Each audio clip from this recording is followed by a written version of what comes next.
श्री स्वामी समर्थ सगळ्यांना. आजचा व्लॉग हा खूप दिवसांपासूनचा पेंडिंग होता अपलोड करण्याचा म्हणून करत आहे. आज हा व्लॉग आहे दत्त जयंतीच्या दिवशीचा. त्या दिवशी आम्ही गेलो होतो केंद्रामध्ये. तर केंद्रामध्ये इतकी छानशी रांगोळी आणि छानसं सगळं गुरुचरित्राच्या पारायणाच्या पोथ्यांची जी रांगच रांग लागलेली होती मोठी, त्याचं बघून मनाला इतकी शांती आणि आनंद मिळत होता. आणि हा व्लॉग मी कसं काय अपलोड करायचं विसरून गेली, माझ्या काही लक्षातच नव्हता. तर चला तुमच्यासोबत आज शेअर करते. तर मी आणि माझी मुलगी आम्ही दोघीही त्या दिवशी गेलो होतो गुरुचरित्राचं पारायणची सांगता बघण्यासाठी आणि महाराजांचं दर्शन करण्यासाठी. संध्याकाळच्या आरतीनंतर सगळा स्वामी भक्त परिवार इतका छान तिथं प्रतिसाद देत होते. सगळेजण एकदम शिस्तीमध्ये आणि शांततेमध्ये सगळ्या लोकांनी दर्शन घेतलं. रांगेमध्ये सगळे उभे राहिले. दत्त महाराजांच्या पालखीचं दर्शन घेतलं आणि ही इतकी भली मोठी रांग आहे, ही गुरुचरित्राच्या पारायणाची आहे.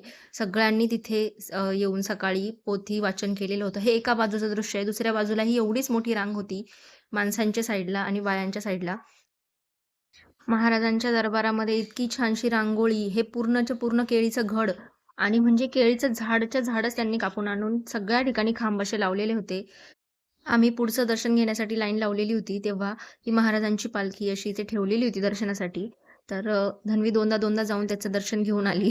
आता आमची इथे चालू आहे हिवाळ्याचे लाडू बनवण्याची तयारी. तर मी इथं धन्वीचा अभ्यास घेता एका बाजूला सगळ्या खारीक फोडून घेतल्या आहे आणि खारीक फोडून त्याचं सगळं जे मागचं देठ काढून घेत आहे आणि त्याच्यातल्या बियाही वेगवेगळ्या करून घेत आहे. नेहमी कसं होतं, की माहेरी गेल्यानंतर आई लाडू करून द्यायची किंवा हेल्प करू लागायचे मी पण. पण ह्या वर्षी ठरवलं होतं, की स्वतःच सगळं करायला आता सुरुवात करायची. कारण आपणही आई झालेलो आहोत आणि आपलंही आता जरा आई बनण्याचा दिवस काळ सुरू झालेला आहे. तर मग म्हटलं ह्या वर्षी आपण एकटं ट्राय करून बघूया. मग सगळ्यात आधी खारीक आणल्या. खारीक निवडून झाल्या, फोडून झाल्या. खारकेला 2 दिवस उन्हात वाळवून झालं आणि त्यानंतर त्याला लाडू करायला घेतले. इथं हा पहिलाच दिवस होता. अजून पहिल्या दिवशी धन्वीचा अभ्यास घेता तिच्याशी गप्पा मारता तिला शिकवताना माझं चाललं आहे इथं खारीक फोडून घेण्याचं काम. खारीक फोडून त्याच्यातली एक बी 2दा-3दा मी चेक करून बघितली. कारण एक जरी बी त्यामध्ये राहिली, तरीही असं होतं, की पूर्ण आणि पूर्ण आपल्याला जे आपण बनवलेलं आहे मिश्रण ते फेकून देण्यासारखं होतं. त्यामुळे 2दा-3दा मी सगळ्या बिया व्यवस्थित चेक करून घेतल्या, त्यामध्ये बी आली आहे की नाही आली असं. आणि त्यानंतर त्याला उन्हामध्ये सुकायला ठेवलं. 2 दिवस पूर्ण कडक ऊन त्याला दाखवल्यानंतर मस्तपैकी ते कडक झालं होतं आणि त्याला मग बारीक करून घेतलं. तर इथं धन्वीचं मध्ये बडबड चालली आहे. तिला शिकवतेही आहे आणि खारीक फोडून त्याला निवडतेही आहे. तर इथं मल्टीटास्किंग करण्याचं काम चालू होतं. त्यात धन्वीचं काही कॉन्सन्ट्रेट होत नव्हतं. टाईमपास चालला होता. "आई मी हे करू का? आई मी ते करू का?"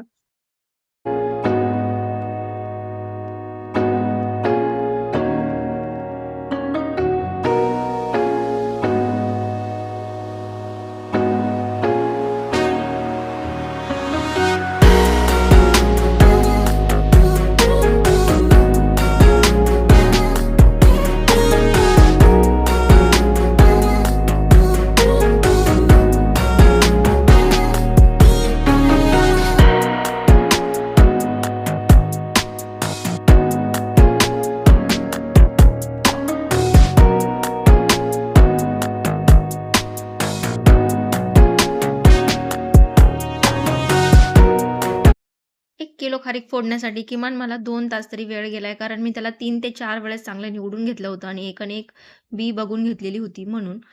जेव्हा आपण एकटे कामं करतो ना, तेव्हा कळतं, की आपल्या आईने आपल्यासाठी किती कष्ट केले असतील आणि ह्याच वेळेला आपल्याला खरी आईची आठवण येते, की नेहमीच आपल्याला आईचे लाडू खाण्यासाठी दिलेले असतात, तरीही आपण म्हणतो, "नको, मला नाही खायचं, मला नाही आवडत. मला हे मेथीचे लाडू कडू लागतात." असं होतं, तसं होतं. पण आईची मेहनत ही आत्ता कळते, जेव्हा आपण स्वतः आई झालोय आणि स्वतः सगळी कामं आपल्याला करावं लागताय आणि जेव्हा आपलं मूल आपल्या बनवलेल्या वस्तूंना नावं ठेवून किंवा नखरे करतं, "मला नाही खायचंय." बिना टेस्ट करायच्या आधीच ते नखरे करतं त्यावरनं.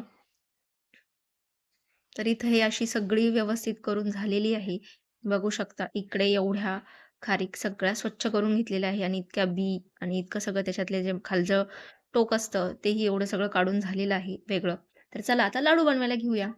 तर लाडूसाठी इथे मी पहिल्यांदा खसखस सगळी भाजून घेतली आहे आणि त्यानंतर तूप टाकून त्यामध्ये एक ड्रायफ्रूट टाकून 2 ते 3 मिनिटासाठी मी परतून घेते आहे. तर सगळ्यात आधी मी इथे घेतलेले आहेत पंपकिन सीड्स. यांना मी असं तुपामध्ये टाकून सगळं व्यवस्थित परतून घेतलं आहे 2 ते 3 मिनिटांसाठी. 2 ते 3 मिनिटांनंतर त्या अशा फुगून मोठ्या होतात. त्या काढून घेतल्या एका भांड्यामध्ये. त्यानंतर टाकले आहेत काजू. काजूला पण चांगलं थोडंसं गुलाबी बदामी रंग येईपर्यंत परतून घेतलेलं आहे. त्यानंतर बदाम टाकून बदामसुद्धा असेच परतवून घेतलेले आहे आणि अक्रोडलाही असंच एकत्र परतवून घेतलेलं आहे. हे सगळं परतवलेल्या गोष्टी एका वेगळ्या भांड्यामध्ये मी काढलेल्या आहेत. कारण जेव्हा आपण ड्रायफ्रुट्स असे परतवून तुपामध्ये परतवून जेव्हा फिरवतो ना, जर आपण मिक्सरमध्ये जोरात त्यांना फिरवलं किंवा 2-3 सायकल त्यांच्या जास्त घेतल्या, तर त्यांची पूर्ण पेस्ट होऊन जाते. तर आपण याला फक्त पल्स मोडवरती म्हणजे चालू बंद करून असं मिक्सरमधून फिरवून घेणार होतो. म्हणून मग त्याला वेगळं काढलेलं आहे. आणि खारीकची पावडर तीही वेगळी करून घेतलेली आहे. आता इथे माझे सगळे ड्रायफ्रुट्स तळून झालेले आहे. त्यामध्ये खसखस पण आहे. आता मी डिंकसुद्धा यामध्ये तळून टाकलेला आहे.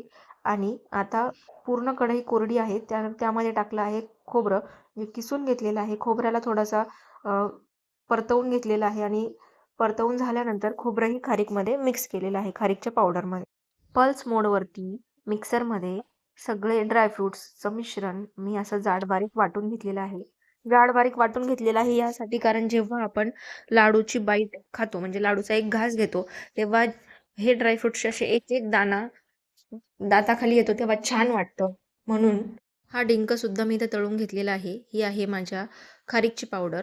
तर खारीकची पावडर सुद्धा एका बाजूला करून घेतलेली आहे. ही ड्रायफ्रूटची पावडर आणि हे आहे खोबरं भाजलेलं.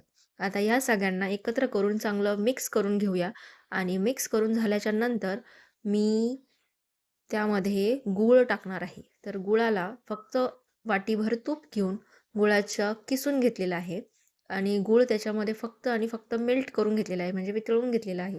गुळाला शिजू दिलेलं नाही आणि ती सगळं मिश्रण याच्यामध्ये ओतायचं आहे.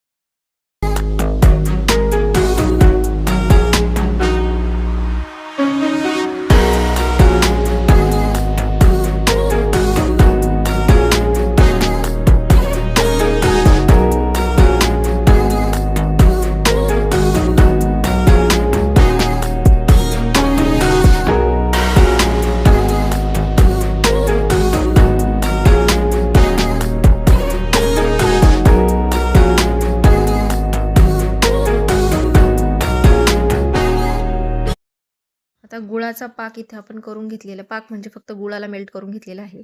आता हे त्याच्यामध्ये मिक्स करूया आणि लाडू बांधायला घेऊया. लाडू बांधण्याचा एक्सपिरियन्स माझा ह्यावेळेचा खूप भारी होता. कारण पहिला लाडू असा मस्त मोठा झाला होता. दुसरा लाडू छोटा करू म्हणून एकदमच छोटा झाला होता.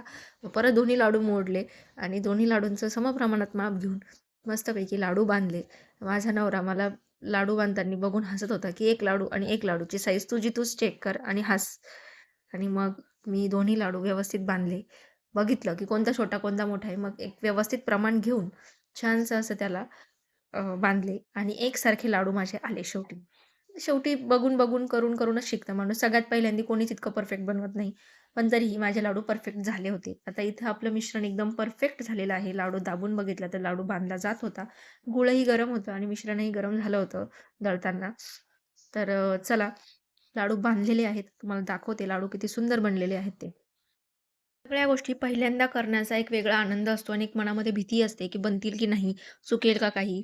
त्यासाठी अंदाज घेऊन मी सगळं बनवलं, पण परफेक्ट झाले. हे तुम्ही बघू शकता. सगळे लाडू एकासारखे एक दिसतायत आणि छानसे त्यांना कलरही आलेला आहे आणि अशा मस्तपैकी ड्रायफ्रूटसुद्धा लाडूवरती दिसत आहेत. तर अशाच छान-छान, नवीन-नवीन रेसिपीज आणि व्लॉग्स बघण्यासाठी माझ्या चॅनलला लाईक, शेअर आणि सबस्क्राईब करून ठेवा. भेटूया पुढच्या व्लॉग